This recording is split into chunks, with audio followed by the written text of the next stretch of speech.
So guys अभी हम लोग फोर्थ चैप्टर की तरफ बढ़ रहे हैं और फोर्थ चैप्टर में आपको जो है देखना है फंडामेंटल्स ऑफ रिसर्च। ठीक है। अब इससे पहले हमने बेसिक टर्मिनोलॉजी देखे थे इक्विटी मार्केट के, डेब्ट मार्केट के।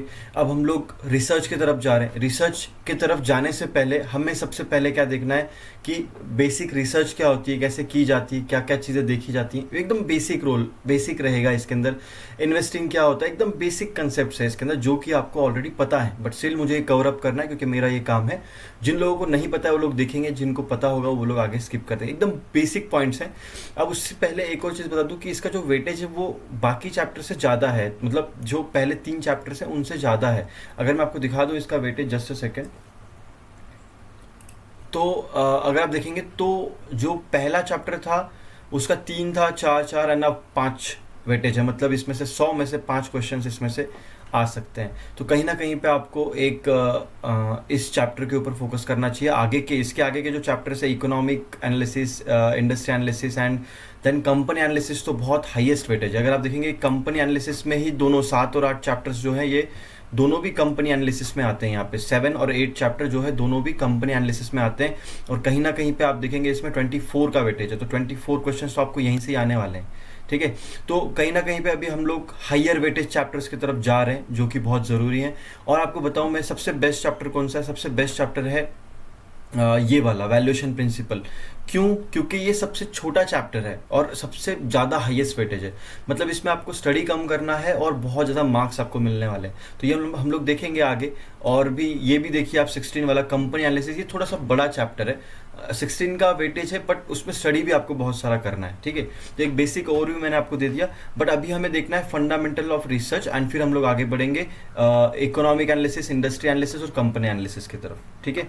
सो देखते हैं, आगे बढ़ते हैं हम लोग। मैं इसको क्लोज कर देता हूँ एंड हम लोग फिर से आ गए हैं हमारे चैप्टर की तरफ। ठीक है। आई होप कि आज के दिन में मैं इसको ख़त्म कर दूँ चैप्टर को। थर्ड और फोर्थ हमारा ख़त्म हो जाएगा, फिर हम लोग फिफ्थ की तरफ आगे नेक्स्ट डेज में जाएंगे थोड़ा सा गैप लेके, क्योंकि बड़े बड़े चैप्टर से थोड़ा अच्छे से आपको समझाना पड़ेगा। ये बेसिक है, इसके लिए मैंने एक ही दिन में कवर अप किया है। ठीक है।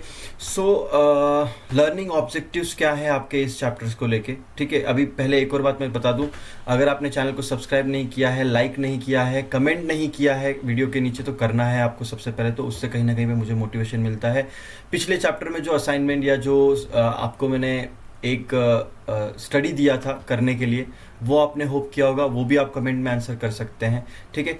रिसर्च क्या है ये हम लोग देखेंगे। इसके जो ऑब्जेक्टिव्स है वो हम लोग देख लेते हैं एक बार, क्या क्या है चीज़ें। इन्वेस्टिंग एक्टिविटीज़ हम लोग समझेंगे क्या होता है। वेरियस अप्रोचेस टू इन्वेस्टिंग हम लोग देखेंगे इसके अंदर। ओवरव्यू देखेंगे of technical analysis for investing in stock, और फंडामेंटल एनालिसिस का एक ओवरव्यू देखेंगे क्या होता है। मैं एक टेक्निकल एनालिस्ट हूँ, तो मैं आपको इसके बारे में बहुत ही डीप और डिटेल में समझाऊंगा ताकि आपको काफ़ी कुछ समझ में आए। फंडामेंटल एनालिसिस भी आप इसमें हम लोग देखेंगे कैसे इन्वेस्टिंग में उसकी हेल्प होती है और ट्रेडिंग में क्या होता है। ओवरव्यू ऑफ क्वान्टिटेटिव एनालिसिस, मैंने आपको बताया था क्वान्टिटेटिव एक होता है और एक क्वालिटेटिव होता है। ठीक है। क्वांटिटेटिव हम लोग इसमें देखेंगे, क्वालिटेटिव का इसमें नहीं दे रखा है कुछ भी। तो क्वांटिटेटिव एनालिसिस का जो है इकोनोमेट्रिक अप्रोच में कैसे है वो देखेंगे हम लोग। Behavioural finance approach to equity, ये कोई नहीं, ये बायसेस हैं इसमें, ये हम लोग एक्चुअल में इस चैप्टर में देखेंगे भी नहीं। ये 11th चैप्टर में पूरा डिटेल में बता रखा है। ठीक है। अभी इसको आपको टेंशन नहीं लेना है, बहुत डीप और डिटेल में आगे बता रखा है, वहीं से ही क्वेश्चन आएंगे, यहाँ से एक भी क्वेश्चन नहीं आएगा। तो आपके जो मेन पॉइंट्स हैं वो ये पॉइंट्स हैं जो आपको करने हैं। आखिरी वाला पॉइंट आपके लिए अभी के लिए इंपॉर्टेंट नहीं है। ठीक है। आई होप इतना क्लियर है आपको। कुछ भी डाउट्स अगर हैं आपको तो आपको कमेंट्स करना है। कुछ भी क्वेश्चन है आप ट्विटर पे भी कर सकते हैं, व्हाट्सअप नंबर भी दे रखा है, ट्विटर दे रखा है आपको। जहां आप प्रेफर करें आप मुझे मैसेज कर सकते हैं, बट कोशिश करिए यूट्यूब कमेंट करेंगे तो कहीं ना कहीं पे एल्गोरिदम जो है मेरे वीडियोज़ को ऊपर पुश करेगा और मेरे लिए वो हेल्पफुल रहेगा, क्योंकि मैं इसमें काफ़ी कुछ चीज़ें आपको कवर अप करने वाला हूँ। एक और चीज़, अब हम लोग सेशन के लिए स्टार्ट करें उससे पहले मैं बता दूं, आपको जो ये वर्कबुक है वो एक बार पढ़ना है पूरा। और जो मेरे नोट्स हैं, अगर आप नोट्स से पढ़ना चाहते हैं नोट्स से, क्योंकि दोनों भी सेम है। कुछ खाली जो हार्ड लाइन से जो आपकी समझ के लिए नहीं है और कोई उसका यूज़ भी नहीं है, उनको हटाया गया है और उनको ईजी लैंग्वेज में कन्वर्ट भी किया गया है। तो बस आपको ये दिखेगा कि लाइक कुछ लाइंस ऐसे हैं जो कि वर्कबुक में है लेकिन नोट्स में नहीं है, और नोट्स में है तो वर्कबुक में नहीं है, क्योंकि नोट्स में मैंने काफ़ी ईजी लैंग्वेज में समझाया। अभी आपका समझना ज़रूरी, क्योंकि MCQ बेस्ड एग्जाम है, ठीक है। तो आपको सबसे पहले तो वर्कबुक पढ़ना है एक बार, ठीक है। इसको आप 2 बार पढ़िए, नोट्स को एक बार अभी आप पढ़िए और 3 से 4 दिन का गैप लेके आप एक बार पढ़ लीजिए नोट्स को। उसके बाद में नोट्स नहीं पढ़ेंगे तो चलेगा। और जो MCQs हैं, MCQs आपको सॉल्व करने हैं, जो कि आपको यूडेमी का लिंक नीचे मैंने दे रखा है डिस्क्रिप्शन में, आप जाके वहाँ पे उसको सब्सक्राइब करके ले सकते हैं, ठीक है। वो कुछ आपको जो है 1000 क्वेश्चंस उसमें होंगे, लेकिन इस रिलेटेड जो एग्जाम में क्वेश्चन आ सकते हैं वो, उसके अलावा जो सारे इंपॉर्टेंट क्वेश्चन है जो भी है, अगर आप वो कर लेते हैं, जो सम्स है वहाँ पे विद वेल एक्सप्लेनेशन दे रखे हैं, तो वो अगर आप सॉल्व करते हैं कहीं ना कहीं पे 1000 क्वेश्चंस को एक बार, सिर्फ एक बार करना है, एक ही बार मोर देन इनफ है। एक बार आपका रिवीजन उसमें हो जाएगा, सब प्रैक्टिस टेस्ट उसमें हो जाएगा।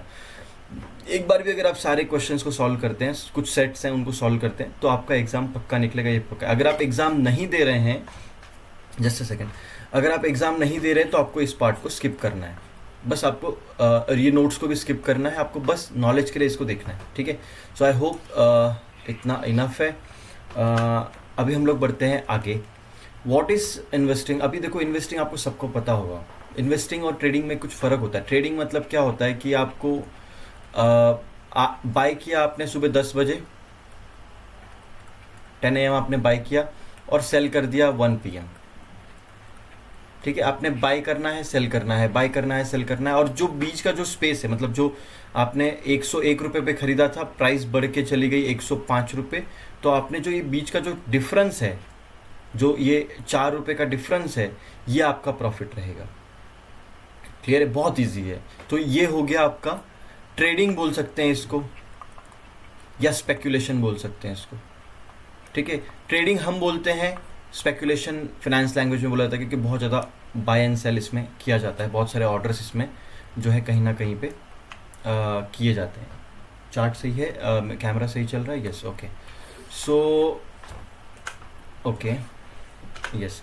तो अभी देखिए इन्वेस्टमेंट, आपको देखो इन्वेस्टमेंट जब भी वर्ड आता है तो एक लॉन्ग टर्म पर्सपेक्टिव से देखना है कि एक आज हम लोग खरीद रहे, 2 साल बाद में बेचेंगे, 5 साल बाद में बेचेंगे, इन्वेस्ट करके रख दिया, एक सरप्लस अमाउंट है हमारे पास में, जो हमें इन्वेस्ट करना है किसी चीज़ में जहाँ से प्रोडक्टिविटी हो और हमें एक रिटर्न मिले अच्छा सा, क्योंकि वो पड़ा हुआ है। FD का रेट जो है वो कहीं ना कहीं पे बहुत ही लो है, जो कि हमारे लिए वर्थ नहीं है। तो यहाँ पे कहीं ना कहीं पे देखो, investment in context of security market, it involves commitment of some of the money to earn returns on it over a period of time.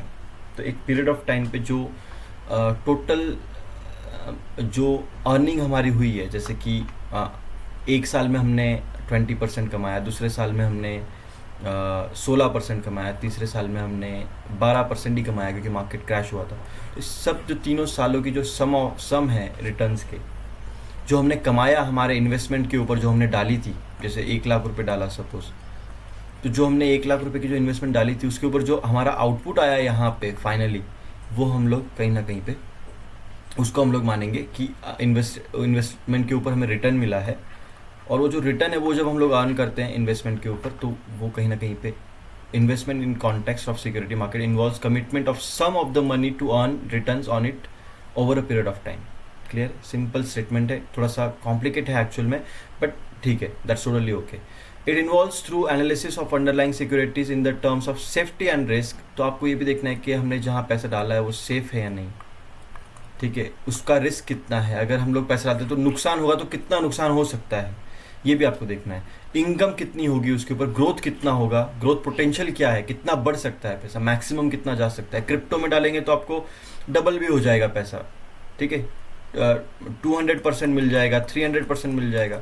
तो यहाँ पे क्या है, कहीं ना कहीं पे जो ग्रोथ है वो बहुत हाई है क्रिप्टो के अंदर, लेकिन रिस्क भी उतना हाई है।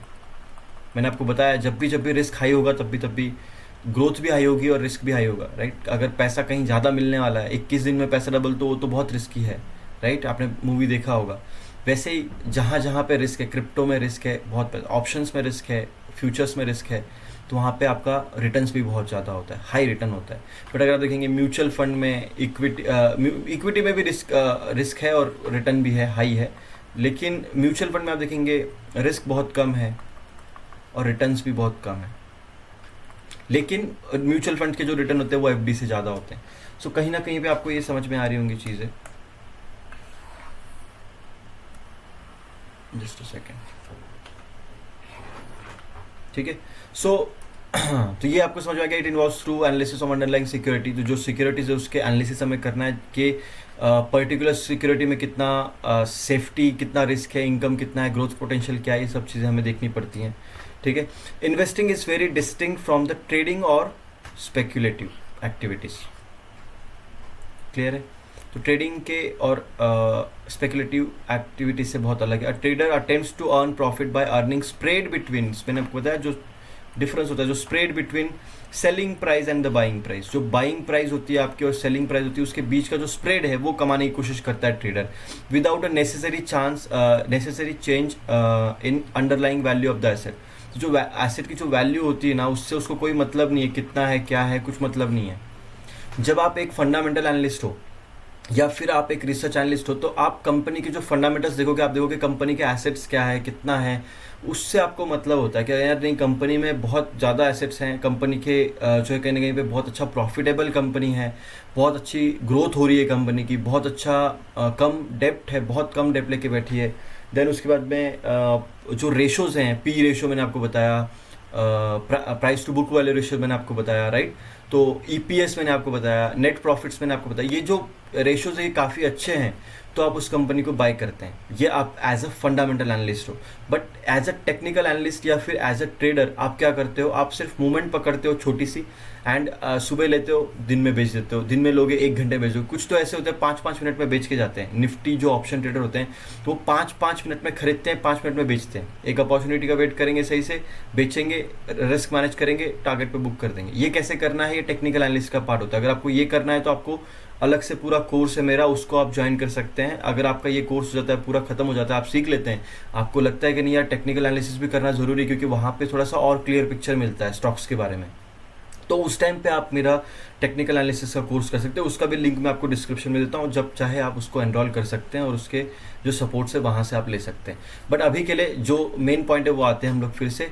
Buying price without necessary change in underlying value of asset, thus the traders time horizon is fairly short time. तो जो टाइम है वो शॉर्ट टाइम होता है।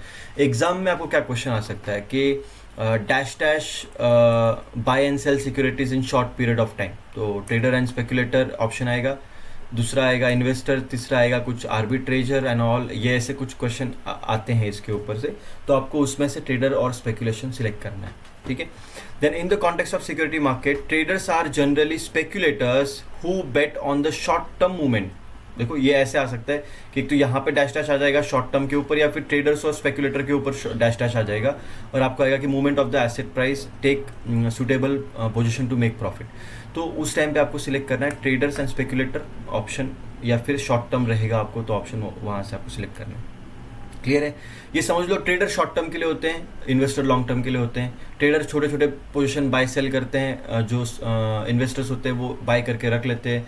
बहुत सारे ट्रांजैक्शन करने पड़ते हैं ट्रेडर्स को, buy sell buy sell buy sell, पूरा जब आप ट्रांजैक्शन का लिस्ट निकालेंगे तो बहुत सारा निकलता है 1 साल का। लेकिन इन्वेस्टर का देखेंगे तो 1 या 2 बाय होता है या सेल होता है, बस इतना होता है। तो ये समझ है। जो ट्रेडर्स होते हैं ये आप समझ लीजिए बकरे होते हैं ब्रोकर्स के लिए पैसा जनरेट करने के लिए। जो इन्वेस्टर्स होते हैं उनसे उनको कोई फ़ायदा नहीं होता इन्वेस्टिंग में, कोई भी फ़ायदा नहीं, जीरो ब्रोकरेज, जीरो चार्जेस लगते हैं, तो आपको पता ही होगा। और मैं बताऊंगा, अगर आप न्यू हैं स्टॉक मार्केट में, न्यू पर्सन है आप, अगर स्टॉक मार्केट सीख रहे हैं, अगर आपको कोई लेना देना नहीं है फिनेंस से और इन्वेस्टिंग से, तो मैं आपको सजेस्ट करूँगा कि आप इक्विटी में इन्वेस्टिंग करें, ना कि ट्रेडिंग करें। इन्वेस्टिंग करेंगे तो आपको लॉन्ग टर्म में पैसा मिलेगा, ये पक्का रहेगा, अगर क्वालिटी स्टॉक्स आपने बाय किए हैं तो। बट अगर आपने क्वालिटी स्टॉक्स बाय नहीं किए हैं तो उस केस में आपको नुकसान होगा, ये पक्का है। ट्रेडिंग में तो पक्का है, ट्रेडिंग में पक्का नुकसान होगा, ये पक्का है, ठीक है। बहुत ही हाई रिस्की होता है ट्रेडिंग, स्पेकुलेशन करना बहुत हाई रिस्क है। Okay, so I hope it's clear to you. Okay, so हम लोग आगे बढ़ते, कहाँ तक आ गए थे हम लोग? ठीक है, okay. Investment activities on the other hand focuses on the potential of an asset's value. मैंने आपको बताया था एसेट की वैल्यू देखेंगे हम लोग इन्वेस्टिंग के अंदर। ट्रेडिंग और स्पेकुलेशन जैसे नहीं, ये डिफरेंस आ सकता है आपको कभी। तो एसेट की वैल्यू देखेंगे हम लोग, कितना प्रॉफिट किया, कितना लॉस हो रहा है, एसेट्स कैश फ्लो जनरेट कर रहे हैं नहीं कर रहे हैं, इसके बारे में हम लोग आगे देखेंगे। बट कंपनी एनालिसिस में इसको देखेंगे हम लोग। बट जो कंपनी है वो कितना इंक्रीज हो रखा है, उसका कैश फ्लो, प्रॉफिट कितना इंक्रीज हुआ है, एसेट की वैल्यू कितनी इंक्रीज हुई है, ये देखेंगे। अगर कोई कंपनी ने कोई कहीं पे इन्वेस्टमेंट है, रियल एस्टेट में है, या फिर कोई कंपनी के एसेट्स हैं जो कि पैसा बना के दे रहे हैं हमारे लिए, तो वो एसेट्स टाइम के साथ में कितना वैल्यू कर रहे हैं, उसके हिसाब से कंपनी की वैल्यूएशन होती है। ये हम लोग देखेंगे वैल्यूएशन प्रिंसिपल्स के अंदर आगे चल के, जो कि चैप्टर है, ठीक है, क्लियर है। उसमें बहुत सारे सम्स एंड ऑल, बहुत सारे कंसेप्ट वहाँ पे भी होंगे। अभी के लिए उसको टेंशन नहीं लेना है, अभी सिर्फ आप देखो, मैंने आप एक बेसिक समझा दिया आपको। In the context of security market the value of an asset can be increase if the generate higher cash flow. मैंने अभी आपको बताया जस्ट कि अगर वो कैश फ्लो हाई जनरेट कर रहा है, अगर आपकी कोई प्रॉपर्टी है जो फ्लैट है सपोज आपके, ठीक है, आपकी कंपनी ने कहीं पे इन्वेस्टमेंट करके रखी, तो वो जो फ्लैट है आने वाले 10 सालों में कहाँ पे 10 सालों में कितना रेंट जनरेट करेंगे, वो आज ही के दिन पता कर लो और उसका एक हिसाब निकालो, उससे आज की वैल्यू, कंपनी की वैल्यूएशन निकालो, तो हो जाएगा। तो कैश फ्लो कितना जनरेट करेगा वो लिखा हुआ है यहाँ पे, वही लिखा है। इट कैन बी, सो यहाँ पे क्या लिखा है देखो, इन the context of security market the value of an asset can be increased if the if it can generate higher cash flow without proportionate increase in risk। तो रिस्क भी बढ़ना नहीं चाहिए। ऐसा नहीं कि जो आपका एसेट है वो पैसा तो बना के दे रहा है, बट कहीं ना कहीं हायर पैसा तो बना के देगा आगे चल के, लेकिन कहीं ना कहीं पे ऐसा ना हो जाए कि आप रिस्क भी बढ़ा रहे हो। तो रिस्क कम होना चाहिए, risk associated with the asset should decrease, कम होनी चाहिए, without any proportionate decrease in the cash flow. कोई भी कैश फ्लो, देखो कैश फ्लो बढ़ता है तो कभी कभी रिस्क बढ़ जाती है, कैश फ्लो कम होता है तो रिस्क भी कम हो जाती है। बट इसके अपोजिट, अगर कैश फ्लो बढ़ रहा है और रिस्क कम हो रहा है, और कैश फ्लो अगर कम हो रहा है रिस्क बढ़ रहा है, तो ये जो सिनेरियो है ये हमें चाहिए एक प्रॉपर इन्वेस्टिंग के लिए, कि भाई कैश फ्लो भी बढ़ रहा है, रिस्क भी कम हो रहा है कहीं ना कहीं, तो ये एक अच्छी बात है हमारे कंपनी के लिए। ओके, तो यही चीज़ यहाँ पे लिखी है, आप अगर देखेंगे ध्यान से तो increase can generate higher cash flow है with proportionate increase in risk. ये जो है विदाउट, ठीक है, विदाउट लिखा है तो यहाँ पे नॉट, मतलब without increasing, decreasing in risk है। तो ये वही सब चीज़ें लिखी मैंने जो आपको यहाँ पे बताई शॉर्ट में, क्लियर है।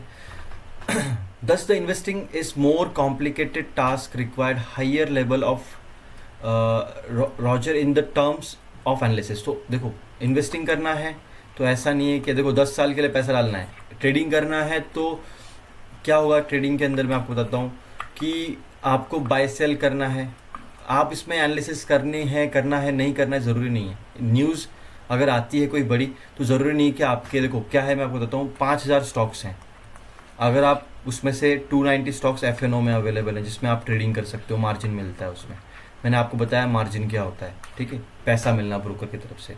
अब देखो अगर मार्जिन मिल रहा है 290 स्टॉक्स के ऊपर, अगर 290 में से मैं अगर एक स्टॉक सिलेक्ट करता हूँ इंट्राडे के लिए, 15 मिनट में बाय करके सेल कर देता हूँ, फिर 15 मिनट में, तो ज़रूरी नहीं कि 15 मिनट में न्यूज़ आएगा ही मार्केट के अंदर, ठीक है। बट इन्वेस्टिंग में क्या होता है कि आपको लेकर उसको होल्ड करना है आने वाले कुछ टाइम के लिए, समझ रहे हैं आप। तो उस केस में आपको जब आपको उसको होल्ड करना है तो कहीं ना कहीं पे उसमें न्यूज़ भी इम्पैक्ट होंगी, क्योंकि देखो सपोज आपने कोई स्टॉक को 5 साल होल्ड कर लिया, ठीक है, तो 5 साल में ज़रूरी नहीं है कि वो एकदम सही से चलेगा, कुछ बड़ी न्यूज़ भी उसमें आ सकती हैं, कुछ कॉर्पोरेट एक्शंस उसमें हो सकते हैं, ठीक है। तो उस केस में आप क्या करेंगे, उस केस में आपने अगर प्रॉपर एनालिसिस किया है, कंपनी की क्वालिटी अगर देखी है अच्छे से, तो आपको न्यूज़ का ज़्यादा इम्पैक्ट होगा नहीं। जैसे एफएमसीजी स्टॉक है, कभी गिरते ही नहीं है, एक साइकिल में ऊपर चलते ही रहते हैं क्योंकि एफएमसीजी स्टॉक से कुछ फ़र्क नहीं पड़ता क्या चल रहा है, उनके ऊपर सिर्फ इन्वेंट्री साइकिल का फ़र्क पड़ता है। वो आगे चल के हम लोग देखेंगे इन्वेंट्री साइकिल क्या होती है, बट उसका ही फ़र्क पड़ता है, उसके अलावा या कमोडिटी के साइकिल का थोड़ा बहुत फ़र्क पड़ता है, नहीं तो उसके अलावा कोई फ़र्क नहीं पड़ता है एफएमसीजी सेक्टर को।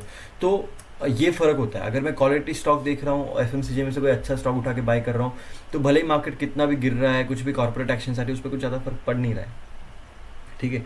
हाँ, कुछ अगर प्रोडक्ट बैन कर दिया किसी कंपनी का तो उस केस में कुछ गलत मिल गया, जैसे नेस्ले के मैगी के अंदर जो है मैगी के अंदर जो है लीड मिला था कुछ टाइम पहले, वो मिला था या पतंजलि को प्रमोट करने के लिए कुछ सीन था, वो समझ में नहीं आया अभी तक कुछ भी।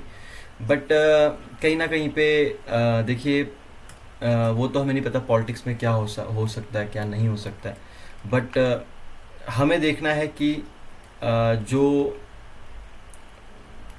जो हम लोग जिस कंपनी में पैसा डाल रहे हैं उसमें रिस्क कितना है, कुछ नुकसान तो नहीं हो जाएगा वहाँ पे, राइट। तो यहाँ पे वही लिखा हुआ है, कहाँ गया वो लाइन,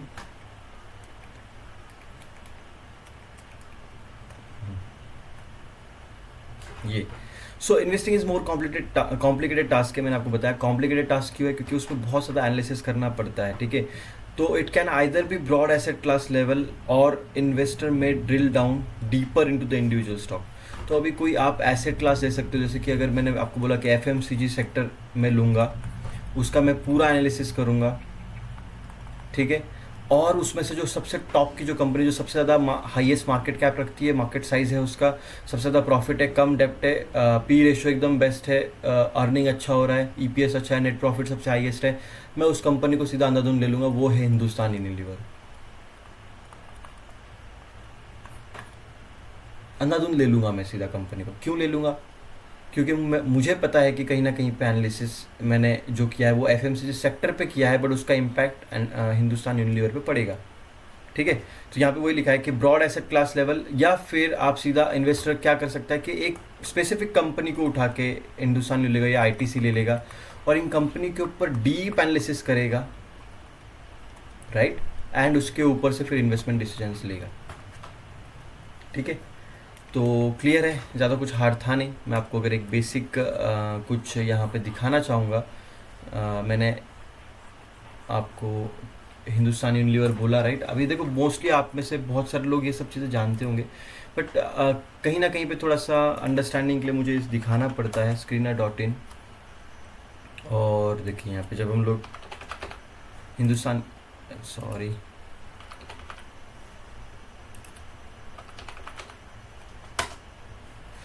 यूनिलीवर देखते हैं यहाँ पे, तो एफएमसीजी में आता है, ये कहाँ से मालूम चलेगा, यहाँ पे देखिए आप हिंदुस्तान यूनिलीवर हम लोग आ गए, यहाँ पे दिख रहा है सेक्टर क्या है, एफएमसीजी है, राइट। तो एफएमसीजी को मैं यहाँ पे ओपन भी कर सकता हूँ कि एफएमसीजी हम लोग देखेंगे कौन कौन से कंपनीज है, यहाँ पे दिख रहा है।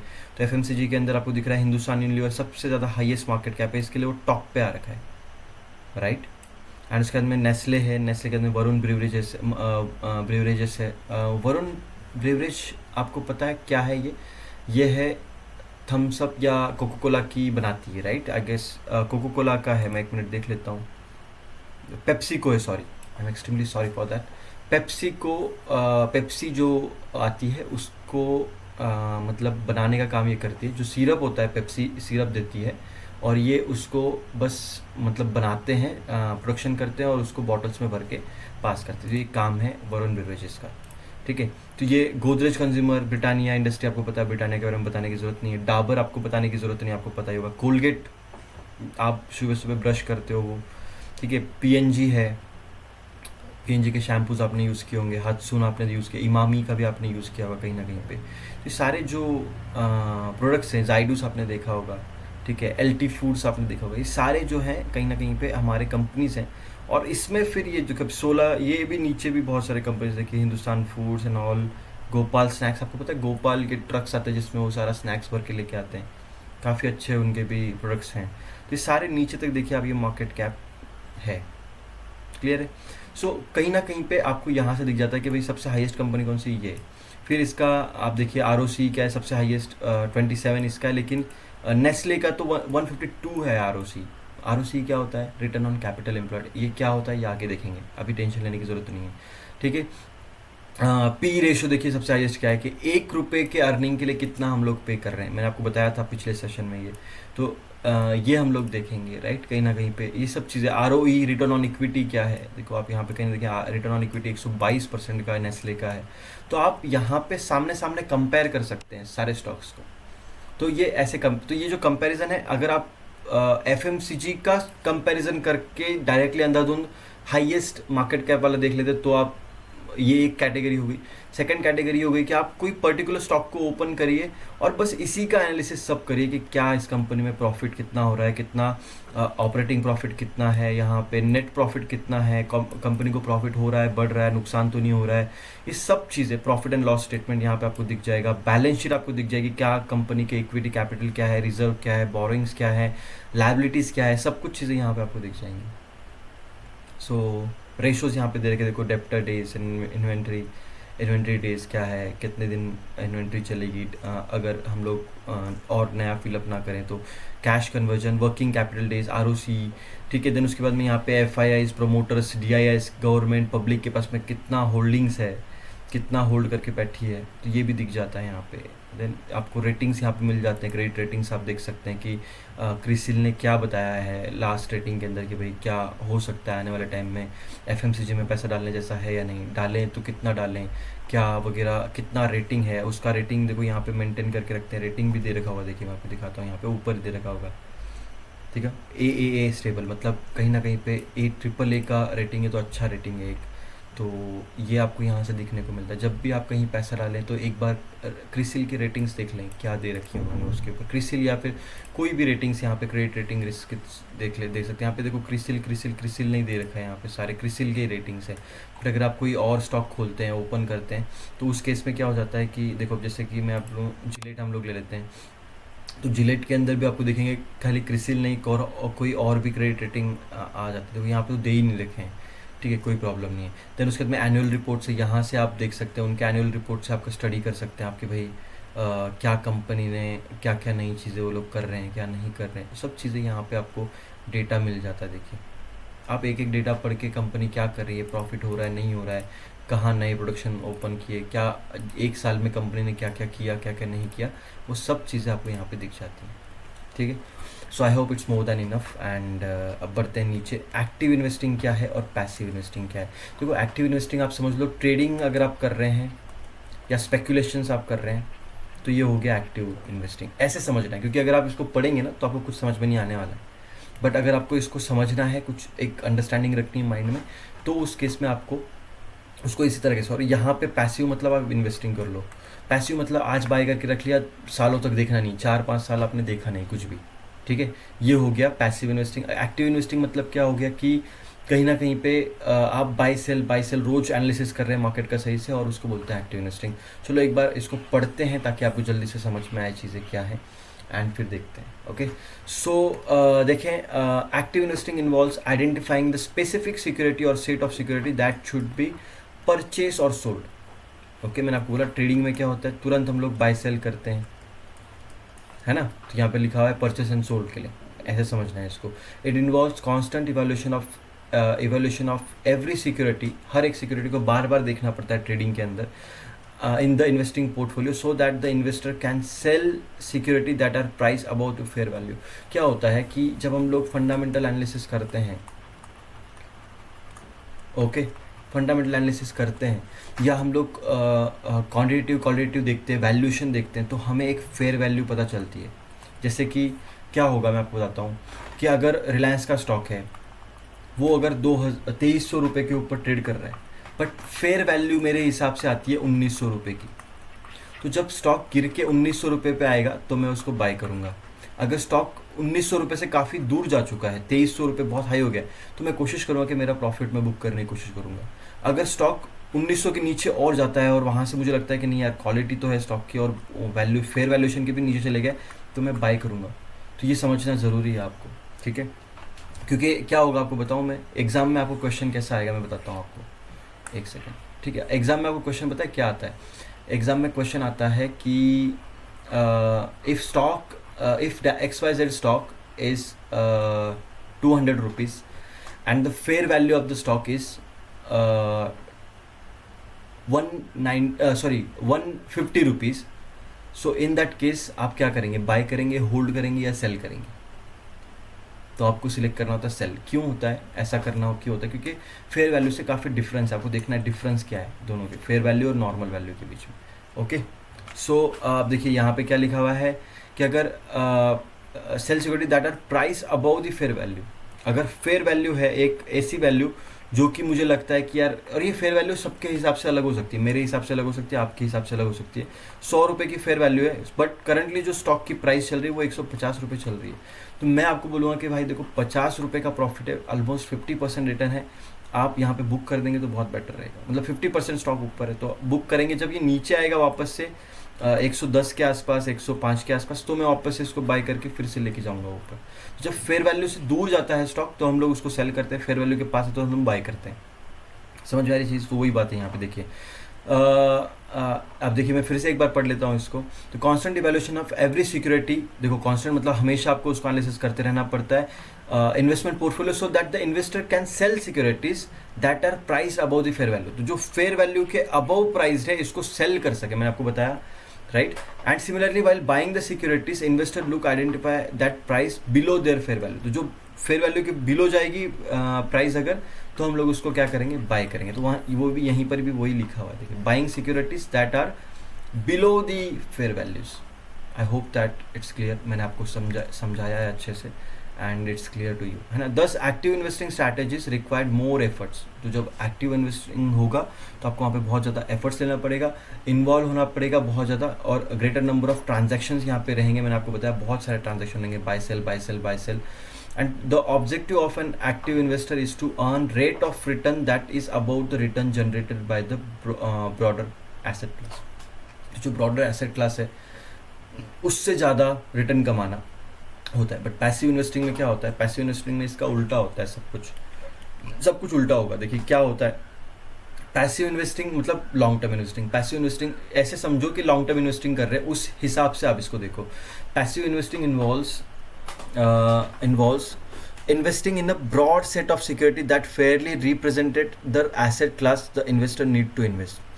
तो जो मैंने आपको बताया FMCG का जो सेक्टर है, मैं देखूंगा वहाँ पे, और वहाँ पे मुझे एक ब्रॉड एसेट क्लास मुझे मिल रहा है, मैं वहाँ पे जो टॉप जो अच्छे अच्छे जो स्टॉक हैं उनको मैं बाय कर लूँगा, और मैं इसको डाइवर्सिफाई कर दूंगा। मतलब एक ही स्टॉक में पैसा डाल के नहीं बैठूंगा, मैं डाइवर्सिफाई कर दूंगा, और मैं देखूंगा ही नहीं, मैं अपना काम करते बैठूंगा, क्योंकि मुझे पता है FMCG।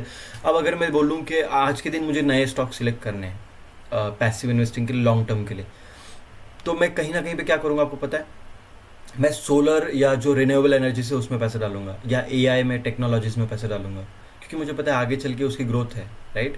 कोविड के टाइम में क्या हुआ था कि अचानक से डिमांड आ गई थी ऑक्सीजन वाले स्टॉक्स को, देन बहुत सारे और हॉस्पिटल जो थे उनके जो मेडिकल स्टॉक्स हैं, वो फार्मा सेक्टर ये बढ़ गया था अचानक से।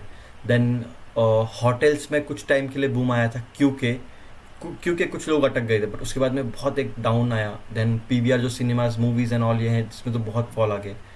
जो मीडिया सेक्टर है वो काफ़ी अच्छा ऊपर गया, क्योंकि लोग घर पे बैठे हुए थे, राइट। तो ये डिफरेंस था।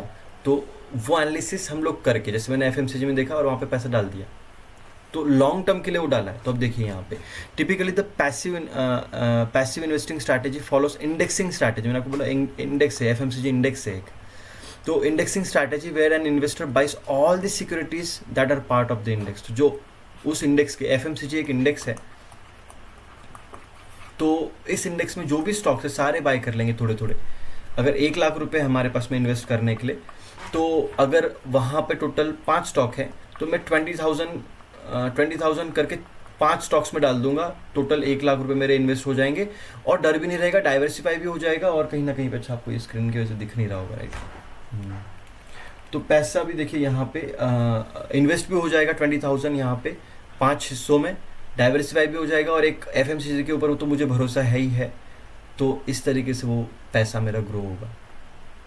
आई hope it makes good sense for you now कि पैसिव इन्वेस्टिंग और इसमें क्या डिफरेंस होता है। The objective of passive investor is to earn rate of return that the selected asset class provides. देखो यहाँ पे क्या डिफरेंस था और यहाँ पे क्या डिफरेंस है, इसके ऊपर क्वेश्चन आ सकता है। अगर सिलेक्टेड ब्रॉडर एसेट क्लास से ज़्यादा रिटर्न चाहिए तो आपको एक्टिव करना है, क्योंकि एक्टिव में बहुत ज़्यादा बाय सेल है और बहुत ज़्यादा रिटर्न भी आएगा और बहुत ज़्यादा रिस्क भी है। बट अगर आपको रेट ऑफ रिटर्न लेना है जो कि इक्वल्स है एसेट क्लास के, तो आप पैसिव इन्वेस्टिंग कर सकते हैं, क्योंकि यहाँ पे रिस्क कम है, आपको कम ट्रांजैक्शन है, ब्रोकरेज कम पे करना है और लॉन्ग टर्म के लिए होल्ड करना है। बट इसमें जो रिटर्न आएगा वो उतना ही आएगा जितना इंडेक्स पे करेगी। क्लियर है? तो आई होप अभी इतना क्लियर है। Passive investor does not decide upon individual securities, एक पर्टिकुलर इंडिविजुअल बाय और सेल नहीं कर सकता है, but rather their analysis is limited to the broader class asset. ठीक है, आई होप अभी ये आपको क्लियर हो गया है। और पैसिव और एक्टिव इन्वेस्टिंग के ऊपर फिक्स एक क्वेश्चन आएगा, फिक्स आएगा मतलब आएगा, मैं आपको अभी भी बोल देता हूँ। इसको 2 बार पढ़ लो, नोट्स में पढ़ो, वर्कबुक में पढ़ो, वीडियो तो आप देख ही रहे हैं, सेशन आप एक और बार देख लेना लगे तो। एंड अगर आपको नहीं पढ़ना है वापस से, आप सेशन देख लो, कोई प्रॉब्लम नहीं है, कोई दिक्कत नहीं। 2 बार सेशन देखो, आप हर सेशन को 2 बार देखो। मैं लिख के देता हूँ, अगर आपने हर सेशन को 2 बार देखा है ना, बिना पढ़े बिना कुछ किए आप पास हो जाएंगे एग्जाम, क्योंकि सारे सम्स भी मैं इसमें कवर अप करने वाला हूँ। तो आई डोंट थिंक सो कि कुछ भी आपको इश्यूज इसमें है। मैंने आपको पिछले सेशन में देखिए कितने सारे फार्मूलाज कवर किए, वहाँ पे मैंने आपको बताया कैसे सम्स आ सकते हैं, क्या क्या चीज़ें हो सकती है। ईवी का आपको याद होगा, ईबिट का मैंने आपको बताया था, ईवी का मैंने आपको बताया था, एंटरप्राइज वैल्यू का, फेस वैल्यू का मैंने आपको बताया, होल्डिंग पीरियड रिटर्न का मैंने आपको बताया था। तो एक बेसिक, राइट, अभी आगे और होगा उसके बारे में, लेकिन कहीं ना कहीं पे भी मैंने आपको कंसेप्ट बेसिक बताई। अभी तो आगे तो मैं आपको बहुत सारे सम्स एंड ऑल सब कराऊंगा। तो अगर आप हर सेशन को 2 बार देखेंगे ना, it's more than enough, more than enough. आपको ना वर्कबुक पढ़ना है ना कुछ करना है, खाली सेशन देखो और हो गया, ख़त्म। ठीक है, चलो आगे बढ़ते हैं। The role of research in investment activities, investment activities में रिसर्च का क्या रोल है ये हम देखेंगे। Okay, 4.2। So the role of, देखो रिसर्च एनालिसिस, ये 2 चीज़ें होती है। फंडामेंटल रिसर्च एनालिस्ट जो होता है ये 2 चीज़ें करता है। एक तो पहले वो क्या करेगा, जो रिसर्च करेगा, रिसर्च में क्या होता है मालूम है आपको, कलेक्ट करेगा data, collection of data, collect करेगा सारा डेटा, और फिर उसको क्या करेंगे हम लोग, एनालिसिस करेंगे, एंड उससे हम लोग एक कंक्लूजन निकालेंगे। ये मैंने आपको बताया था पहले भी, ठीक है, कंक्लूजन हम लोग निकालेंगे। मेरा हैंड राइटिंग बहुत ख़राब है, उसको थोड़ा इग्नोर करना, बट ठीक है, ठीक है। So while analysis involves analysis involves analysing all the available information to arrive at the conclusion. मैंने बोला कंक्लूजन तक आने के लिए सारी इंफॉर्मेशन के ऊपर एनालिसिस करना पड़ेगा जो हमने कलेक्ट की हुई है। ठीक है, research involves obtaining all the necessary information. तो ये पहले नेसेसरी इन्फॉर्मेशन कलेक्ट करो, उसके बाद एनालिसिस करो, एंड उसके बाद में कंक्लूजन निकालो कि बाय करना है सेल करना है। For instance a company annual report में बी अ गुड इन्फॉर्मेशन। मैंने अभी आपको दिखाया कंपनी की एनुअल रिपोर्ट, मैंने आपको जस्ट दिखाई थी, मैं फिर से दिखाऊं क्या? आई गेस ज़रूरत नहीं है, आप इतना मतलब होशियार हैं कि आप फिर से जाएंगे और एनुअल रिपोर्ट निकालेंगे। मैंने आपको एक बार पहले असाइनमेंट्स दी थी कि एक एनुअल रिपोर्ट आपको निकालना है और उसमें से आपको कंपनी से स्ट्रेंथ और जो है वीकनेस निकालने हैं, राइट। आपको आज भी मैं एक असाइनमेंट दूंगा, डोंट वरी, बट आज के लिए अभी के लिए देखिए यहाँ पे company annual report may be good information for the company. अब देखो क्या होता है, एग्जाम में ऐसा क्वेश्चन आता है कि what is the best source for the analyst to collect information. Annual report एक ऑप्शन होगा, मीडिया होगा एक, न्यूज़ होगा एक, न्यूज़पेपर होगा एक, ठीक है। ये ऐसे 4 ऑप्शन होंगे, उसमें से आपको एनुअल रिपोर्ट करना है, क्योंकि annual report is always a good information, समझना है आपको, ठीक है। क्योंकि ये एनुअल रिपोर्ट ऐसा नहीं कुछ भी छाप देंगे, वो बहुत सोच समझ के उनको छापना पड़ता है, जो रियल चीज़ें वो छापनी पड़ती है, ऐसा एक्स्ट्रा ओवर नहीं डाल सकते। However obtaining through the insight into the company's business and profitability involves very details scrutiny of annual report. तो जो एनुअल रिपोर्ट का आप जब बहुत डिटेल एनालिसिस करेंगे तभी आपको ये सब चीज़ें, कंपनी का बिजनेस क्या चल रहा है, प्रॉफिटेबिलिटी क्या है, ये सब दिखेगा। Annual reports are publish over every year. Annual report है मतलब एनुअली रिपोर्ट होगा, हर साल होगा। Information content in an annual report starts becoming dated with the passage of time, क्योंकि जो इन्फॉर्मेशन डाल रखी है उस एनुअल रिपोर्ट के अंदर, वो जब आएगी और आप सपोज अगर अभी आज क्या चल रहा है, आज जो है मई चल रहा है, अभी मई का मंथ चल रहा है। अब मैं अगर एनुअल रिपोर्ट डाउनलोड करता हूँ और वो अगर जनवरी 1 को आई है तो 5 महीने तो ऐसे ही हो गए, ठीक है। तो वो आउटडेटेड हो जाती है, पैसेज ऑफ टाइम के साथ में डेटेड हो जाती है, तो वो चीज़ का आपको ख्याल रखना। तो एज अ रिसर्च एनालिस्ट आपका काम ये है कि आपको समझना है कि भाई रिपोर्ट तो भाई जैन में आई थी और अभी हमें तो, या मार्च में आई थी और अभी तो 2 महीने हो गए, 1 महीना हो गया, 3 महीने हो गए, 5 महीने हो गए, तो उस हिसाब से आपको जो आपका स्टडी है वो देखना है, उसके जो क्रॉस चेक आपको करना है कि कुछ चेंजेस तो नहीं हो गए उसके बाद में कंपनी के अंदर। सो फर्दर सेवरल इन्फॉर्मेशन, एक सेकंड इसको डिलीट करना पड़ेगा, तो काफ़ी खिचड़ी बना दिया मैंने यहाँ पे। ओके, कमेंट में मुझे बताना क्या मैं इसके ऊपर लिखूँ या नहीं लिखूँ, क्योंकि बहुत सारे लोगों को कुछ अजीब सा होता होगा कि लगे कि इसके ऊपर क्यों लिख रहे हो आप, ठीक है। सो मुझे बताना, और कुछ अगर क्वेश्चंस है या कुछ आपको कुछ आगे आने वाले वीडियोस में कुछ चेंजेस चाहिए तो मुझे प्लीज़ बताना, मुझे सजेशन देना। आपके सजेशन बहुत मैटर करते हैं मेरे लिए।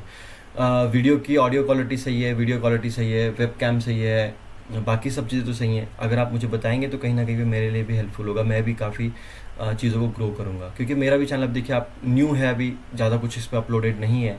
सो कहीं ना कहीं पे मैं भी सीख रहा हूँ, समझ रहा हूँ चीज़ें। आप ही लोगों से सीखना है, मुझे आपके कमेंट से ही सीखना है, तो कहीं ना कहीं पे आपके सजेशंस वैल्यूएबल रहेंगे।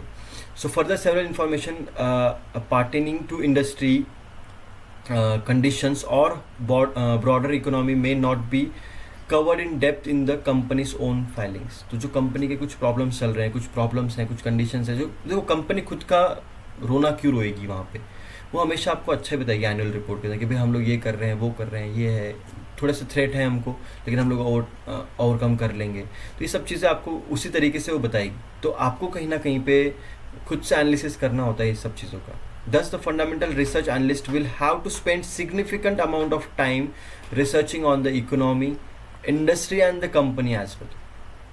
ठीक है, अब देखो मैंने आपको बता रखा है इकोनॉमी, इंडस्ट्री और कंपनी के ऊपर तो अलग अलग चैप्टर है, और सबसे हाईएस्ट वेटेज चैप्टर है इसके ऊपर। कंपनी तो सबसे, कंपनी के ऊपर 24 है, इसके ऊपर 10 है, इसके ऊपर 10 है। तो आप समझ लो इन 3 चैप्टर्स के ऊपर आपका ऑलमोस्ट 20 और 20 40 मतलब 50% तो आपका इन तीनों चैप्टर्स में होने वाला है। ठीक है, तो आगे हम लोग कवर अप करेंगे, आगे होने ही वाला है ये सब चीज़ें डिस्कस। दिस में इन्वॉल्व्स स्पेसिफिक, क्या है ये वर्ड इसके ऊपर लिख दिया है। Okay, speaking to industry, industry expert, जो इंडस्ट्री एक्सपर्ट्स होते हैं उनसे बात करके आपको पता चलेगा। एक तो आपको देखो क्या है एनुअल रिपोर्ट, एक तो बेस्ट सोर्स है इंफॉर्मेशन का। दूसरा आप इंडस्ट्री के जो एक्सपर्ट्स हैं उनसे बात करके आप जो है इंफॉर्मेशन ले सकते हैं। ठीक है, accessing reports from the market research firms. ठीक है, जो मार्केट रिसर्च के जो मार्केट के जो रिसर्च फर्म्स है अलग अलग, उनसे आप उनके एक्सेस रिपोर्ट्स ले लो, उनके आप बाय कर लो जाके। Performing secondary research to understand the what happening in the company, तो आप एक और रिसर्च परफॉर्म करो जिससे आपको कंपनी के अंदर क्या क्या चल रहा है वो आप देखो। ठीक है, देन द इंडस्ट्री और the track action taken by the competitors, तो जो बाकी उसके कॉम्पिटिटर्स है, जो राइवल्स है, वो क्या कर रहे हैं, वो क्या चीज़ें कर रहे हैं, और ये कंपनी उसको, कहीं कंपनी को तो नुकसान नहीं हो जाएगा, तो ये भी एनालिसिस करना कहीं ना कहीं पे आपका काम है।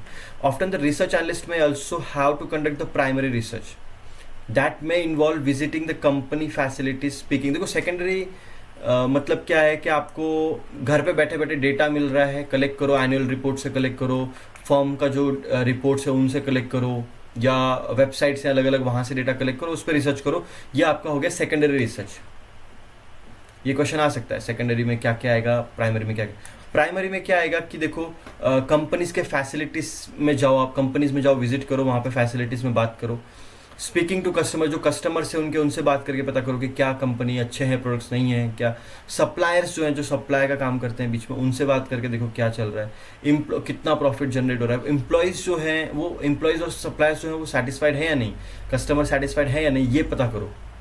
However very important that the research works of the analyst should not involve collecting insider information। insider information क्या होता है कि ऐसी information जो कंपनी में पब्लिक नहीं है, प्राइवेट है, ऐसे इंफॉर्मेशन को यूज़ करके आप जो है मतलब चुपके से आपने निकाली है, और या जैसे कि अभी कोई कंपनी का जो है, कोई कंपनी किसी और कंपनी को खरीदने वाली है, आपको पता चल गया पहले ही।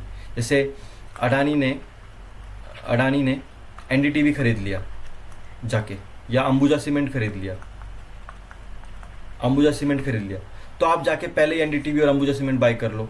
ये आपको नहीं करना, ये आपके क्लाइंट को बाय करो, तो ये आपको नहीं करना, ये इनसाइडर ट्रेडिंग हो गया।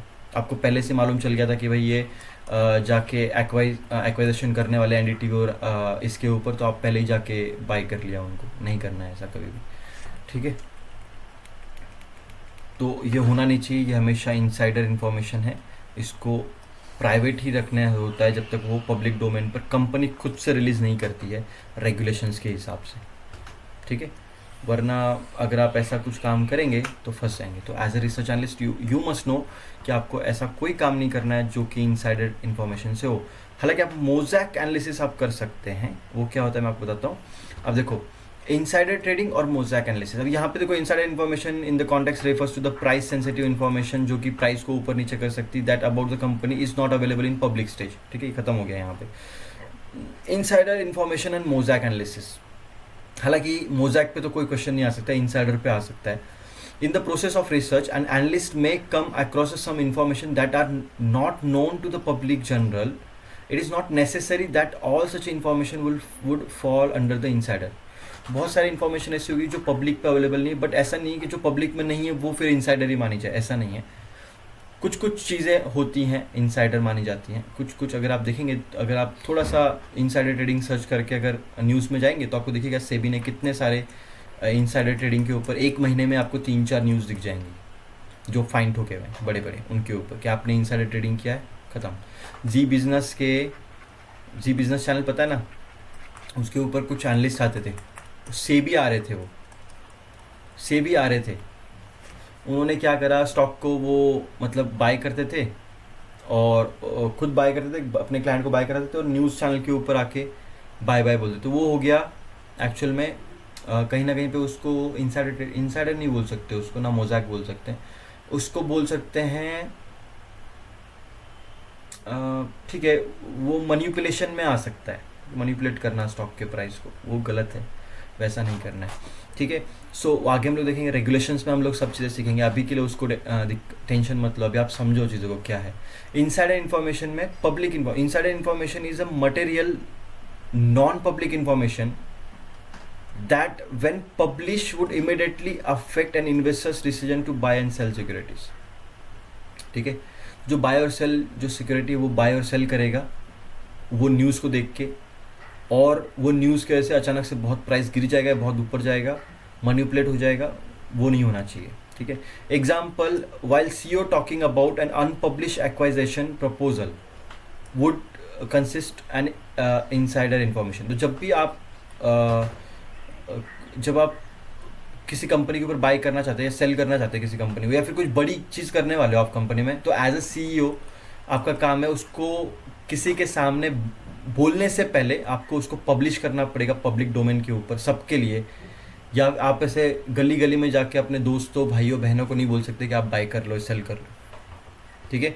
सो an employ talking about increasing workload, देखो ये जो है यहाँ पे आपको आएगा क्वेश्चन एग्जाम में कि an employ talking about workload in purchase of department which is जो भी मतलब से आएगा यहाँ पे लिखा हुआ कि अगर एम्प्लॉय बात कर रहा है वर्कलोड बढ़ने के लिए या फिर टाइम बढ़ने के लिए, तो क्या ये इनसाइडर इन्फॉर्मेशन है, ट्रू और फॉल्स, ठीक है।